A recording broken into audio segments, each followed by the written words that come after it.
There were 8 really important original philosophers in ancient Greece in the 6th and 5th centuries, but they didn't all live in what we call Greece, which is a modern country, which is a mainland with a few islands. They lived across the whole swathe from Asia Minor, which is now Western Turkey and the Black Sea, and Greece and the islands, and all the way over to southern Italy. Now, the first, and I think really in some ways the most original of them all, was called Protagoras. Now, Protagoras was a working class guy. He actually worked as somebody who carried bundles of twigs and seems to have had quite a kind of clear-eyed view about power. And when the Athenian democracy was in full flow, he came to Athens, I think attracted by the fact that ordinary people, ordinary men, had the vote. All free citizens, however poor, had the vote and had political power. And he had some incredibly interesting ideas. He thought that civilization is really good, that humans have made huge progress, and that we've evolved from something like a near animal state by different steps to invent farming, agriculture, medicine, science, and how to live together in complex societies. And he thought the very pinnacle of complex societies was democracy. He also didn't believe that gods had any role to play in human life. He wasn't an atheist in that he didn't say there are no gods. What he did say was, I have no evidence that there are any gods, so I think that we have to make up our own minds how we run our lives. We are at the control panel. We are in the driving seat. And he said, man famously is the measure of all things. We can only assess things using our own brains. He also had 2 other really important ideas. One is that learning to speak well is something that can be taught, and that in a democracy, everybody needs to be able to communicate well. So learning to speak, that the Greeks called it rhetoric, we might call it oratory, is a good thing. And he also invented relativism. So that is being able to think about things from different people's points of view. So we've all got subjective views on different things. There are not that many absolutes. Maths is absolute, but when it's a matter of opinion, things can be completely different. And his famous example is death. Death is good for the undertaker, but bad for the bereaved family. We might think in terms of language like freedom fighter is what somebody might call one person. Another group might call them a terrorist. So that's Protagoras. The second really important one is a man called Socrates, and he was an Athenian. He was a stonemason, but he had a very complicated set of ideas. He was not at all a democrat. He thought that most people are really, really, really stupid and unrecoverably so, that the city should be run by an elite class of very intelligent people trained to do it.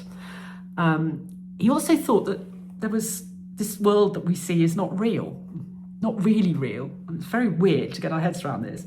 But he thought that this is just a copy of a world of ideas, which is a world of abstracts. So he took the example of a table. He said, when I say to you table, you've got a concept of tableness in your head. And that is the true table, because we all share this intellectual idea. The table that we're sitting at is just a copy of that infinite idea. I know this sounds really eccentric, but that was his genuine belief. And that, say, a picture or a painting of a table is even worse, because that's a copy of copy.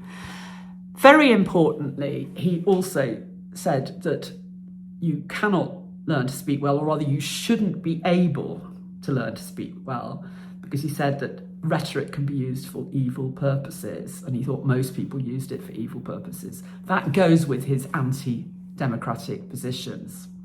Now, he had a student called Plato. We don't have anything written down by Socrates at all, but he had a very brilliant student called Plato who left us lots of dialogues in which Plato talks, and he pretty much held exactly the same opinions as Socrates. He also added one thing which Socrates apparently didn't talk about. He said that all the arts should be banished from the ideal republic. He thought that theatre and paintings were evil because they're not real, they're just copies of copies. And he thought they were bad for our souls, and that going to the theatre to watch people suffering or dying or being miserable, or in comedy being buffoons and talking about sex and bonking each other on the head with buckets, all had to go. And that's a really interesting position. Now, Plato had a student called Aristotle, who's our guy, who absorbed everything Plato taught at his university, which was called the Academy in Athens, spent there 20 years, but he really rejected almost all of what Plato said, especially the idea that this world wasn't real and wasn't worth investigating. He was a brilliant scientist as well as a moral philosopher. He invented zoology, for example. He wrote 5 excellent books on animals. He thought that humans are advanced animals. He was the first person ever to say that. And that is really, really radical, because it's just saying that we're not actually that special, but we can find out what it is to be a human being, what's the essence of humanness, by saying what we got that all the other animals don't. So things like humour, the ability to make up our minds decisions, long-term memory, living with non-kin, making very, very intimate relationships with friends rather than just living in kin groups, which is what almost all animals do. They don't make particularly close friends outside their own kin group. He says the other really important result of that, though, is that instincts like wanting nice food or wanting sex are actually healthy. Plato hadn't approved of those. He thought they were very base and animal. Aristotle says, no, we're advanced animals. These are healthy instincts that help to keep us alive. He said we learn from the arts. The arts are really important. If we go and watch a sad play about death, we learn about death without having to undergo it in anybody ourselves. It's a good thing. Speaking skills are absolutely essential. He wrote a whole book about it, which Arlene is an expert on. Everybody, he said, must learn to defend themselves with their tongue, right? It's a crucial part of being happy and successful human. Then he improved of democracy. He said all political systems have their problems, but at its best, democracy is the best. And he also, this is why we are really interested in him, first person to develop thinking about individual goodness and happiness. And when he asked the major question, how are we going to be happy? He said, by being a good person, right? He genuinely believed it, and we'll be talking a lot more about that in the course. Then there are 4 other more eccentric philosophers that we're going to ask you which you associate with. Epicurus is a very interesting one. Epicureanism also believes that gods aren't involved with humans. That's like Protagoras and Aristotle. So don't fear death. It's just like a light bulb going out, and you're not going to get punished in Hades or anywhere else after death. He was a scientist. He said the world is made up of atoms, and he's been proven to be right, and that they're just constantly moving around, and one atom can be a tree at one point and then produce the fruit that we eat, which goes into our bodies, which then goes into the earth, which helps grow the tree. It is best, though, to retreat from public life. He got this idea, it's very like Zen Buddhism, sit in a garden and just sort of think and enjoy yourself your whole life. Just clear off from human business. And his definition of happiness is very Zen. It's no hassles. This word ataraxia means no hassles, man. Just keep away from trouble. Zeno was a Stoic, and you might have heard of Stoicism. Stoics are very sort of quite tough and grim. And he came from the island of Cyprus. Epicurus had come from Rhodes.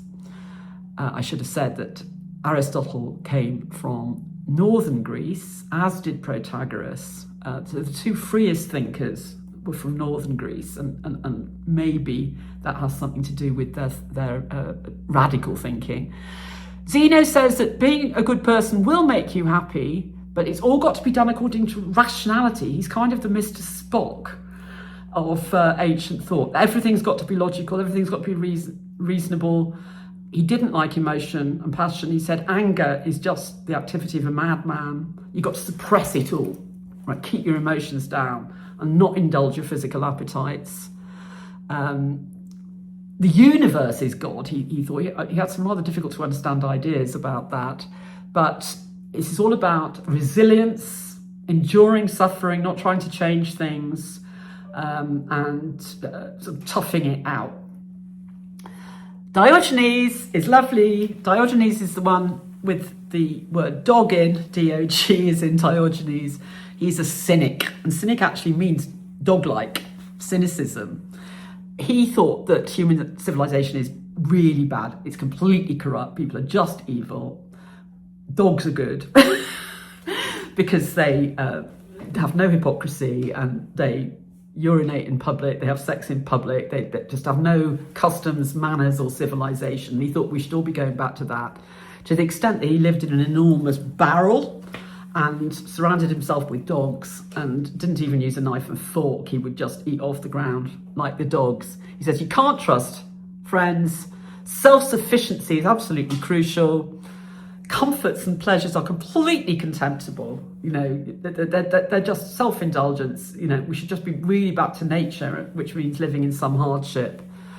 But you're saved by dark gallows humour. So that's where we get the word cynical from. And he was very good at barbed comments and laughing things off. And finally, Pythagoras, who lives over in South Italy, in a place called Croton, well, he believed in reincarnation. He said souls get reincarnated, and he got very upset if anybody was nasty to animals, because he said that could be my dead friend who's come back as dog. He thought they could come back as beans. He once criticised somebody for destroying a field of beans because that might be reincarnated souls. He thought that maths was the fundamental principle of the universe. And he did do a lot, you know, you might have studied Pythagoras' triangle theorem at school. Maths, everything, the answer to everything is reducible to maths. And he thought music was very interesting because you have octaves and numbers, music and maths.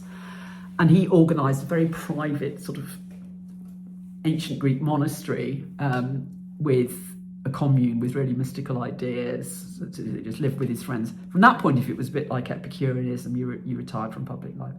So our question is, which one would you be?